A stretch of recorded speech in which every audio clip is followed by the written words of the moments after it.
Olá, irmãs, como estão? Espero que todas estejam bem, guardadas e protegidas pelo nosso bondoso Deus. Aqui quem fala é o pastor André. Eu quero trazer uma breve meditação sobre o tema de família. Sabemos da importância desse tema, da gente conversar sobre a importância da família como presente de Deus, uma dádiva do nosso bondoso Deus. Quero ler o texto com as irmãs do Evangelho de Mateus, capítulo 12, do versículo 46 ao versículo 50.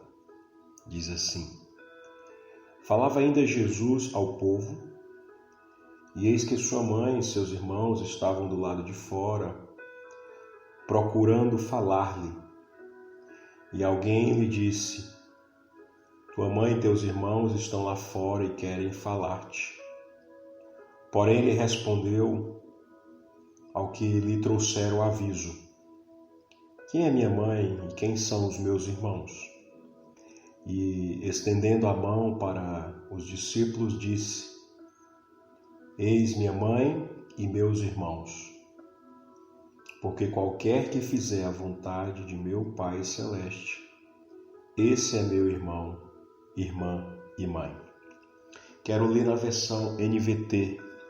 Diz assim: Falava ainda Jesus à multidão quando sua mãe e seus irmãos chegaram do lado de fora querendo falar com ele. Alguém lhe disse: Tua mãe e teus irmãos estão lá fora e querem falar contigo.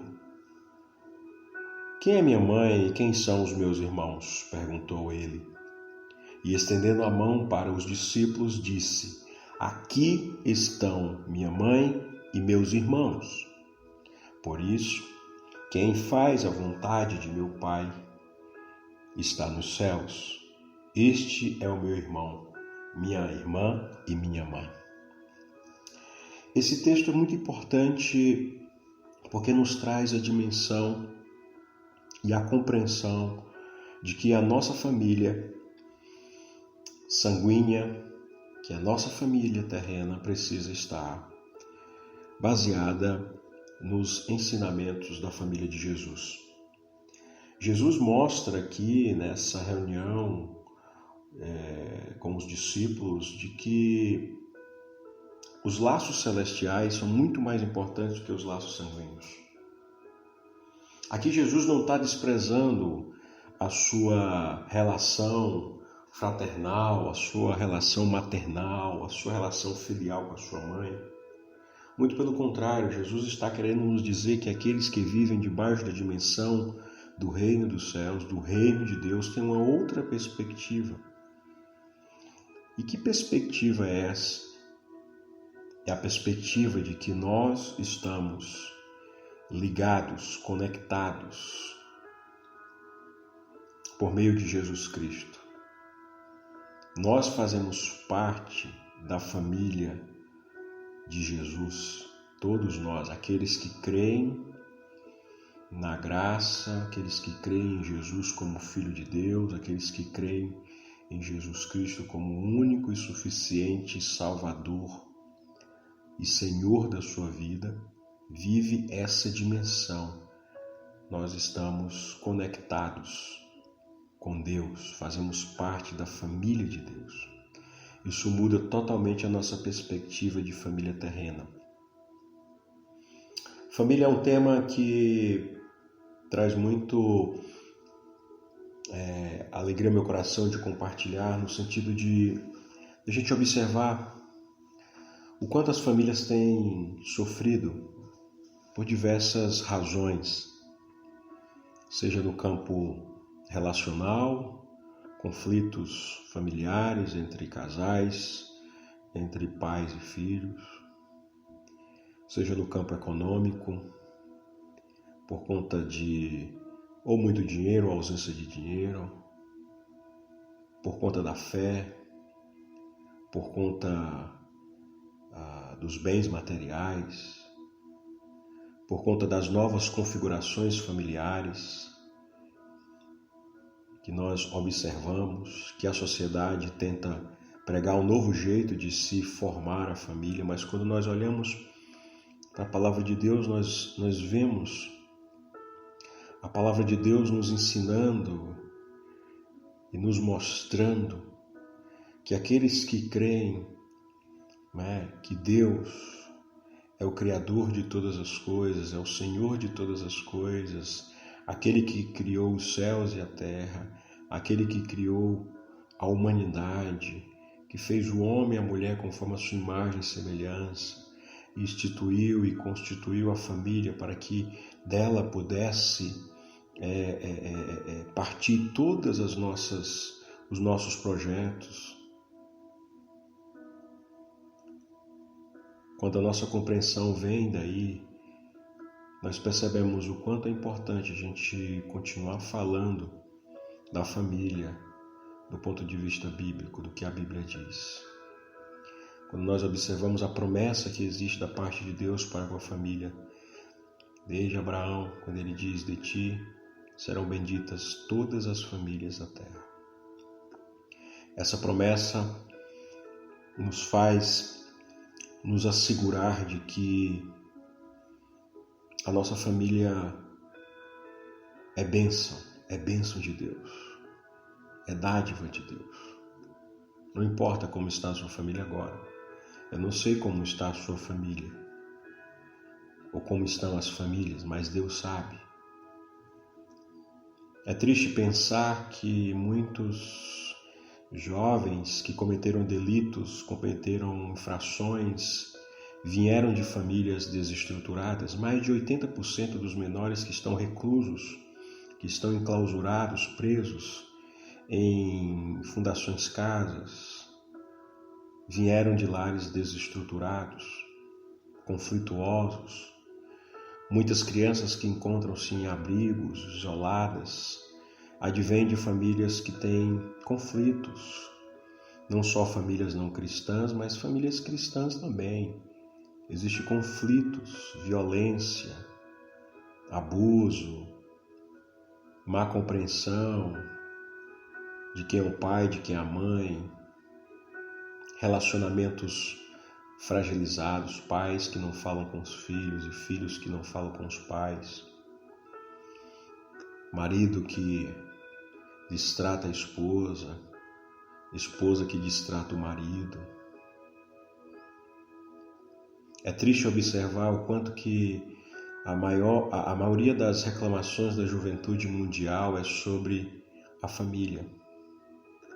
Os jovens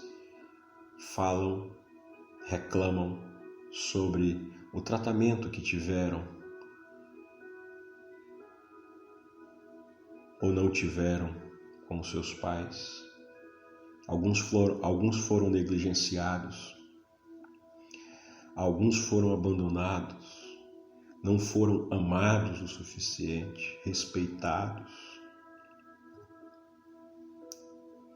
Meus queridos, minhas queridas, não podemos ter sucesso, seja no trabalho, seja na nossa vida acadêmica, seja na nossa vida ministerial, seja na nossa vida pessoal, se a nossa família vai mal. Se a nossa vida vai ficar muito triste. Podemos ter sucesso em tudo, mas se a nossa família vai mal, a nossa vida fica triste. Família é o lugar onde nós podemos ter encontros e desencontros. É o lugar onde nós podemos abrir o nosso coração.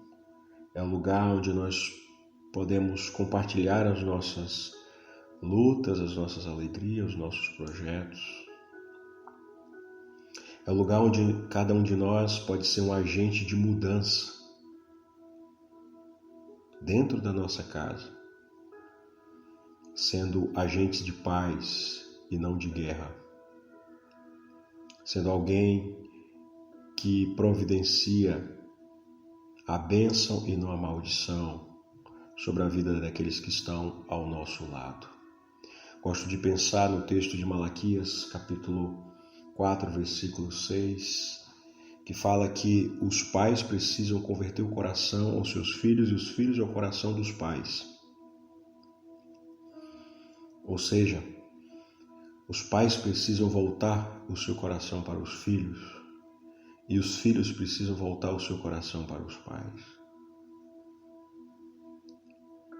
Esse é um dos passos mais importantes para que a restauração completa nos relacionamentos entre pais e filhos, entre filhos e pais, possa começar acontecendo. Existem alguns mitos sobre a família. Por exemplo, eu não pedi para nascer, eu odeio meus pais e eles me odeiam. Quando eu sair de casa, as coisas vão melhorar. Meus amigos vão me valorizar, meus pais não entendem. Mas eu quero dizer para você que família não é perfeita, porque é perfeito só o nosso Deus, o nosso Pai eterno. Ele sim é perfeito, ele sim é maravilhoso. Ele é tão maravilhoso que ele mandou o seu Filho Jesus vir em uma família, para que nós pudéssemos perceber a grandeza do seu poder e a grandeza da sua majestade. Podemos olhar para a Trindade e perceber essa família maravilhosa, Pai, Filho e Espírito Santo, e assim trazê-los para o centro da nossa vida conjugal, da nossa vida familiar com os nossos filhos e com os nossos parentes. Sempre falando de Jesus para eles, para aqueles que ainda não conhecem Jesus, que não conhecem os ensinamentos de Jesus. E eu quero deixar para terminar algumas dicas práticas. Ore por sua família diariamente. Deus está interessado em restaurar o seu lar. Afinal de contas, família é uma ideia de Deus. Foi Ele quem promoveu isso. Promova a obediência, seja um exemplo, Cumpra o que você fala, Seja um exemplo para com os seus filhos. Sejamos um exemplo para com os nossos filhos. Use boas palavras hoje, Elogio, muito obrigado. Não deixe isso para depois, amanhã pode ser tarde demais, Diga te amo ao invés de te odeio, Diga um obrigado, muito obrigado, ao invés de ser indiferente, a uma ação, seja da sua esposa, do seu esposo ou do seu filho. Eu creio que diante dessas dicas tão práticas e simples, nós podemos continuar sendo abençoados pela nossa família. Diga o meu perdoe, me perdoe. Faça elogios, elogie a sua esposa, o seu filho. Ame, demonstre amor. A gente ama de forma altruísta, Amar só se aprende amando. E eu finalizo com o texto de Gênesis, capítulo 12, versículo 3, que diz que em ti serão benditas todas as famílias da terra. Esse é o desejo do meu coração. Se apegue a essa promessa de Deus na sua vida. Que a sua família seja uma bênção.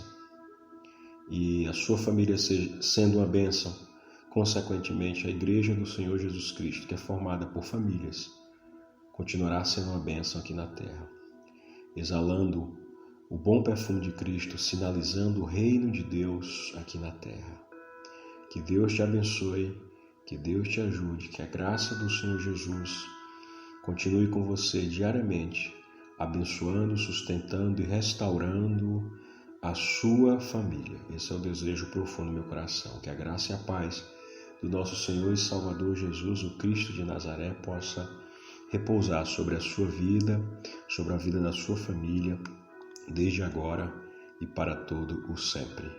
Esse é o desejo do meu coração e essa oração que eu deixo com você. Deus o abençoe.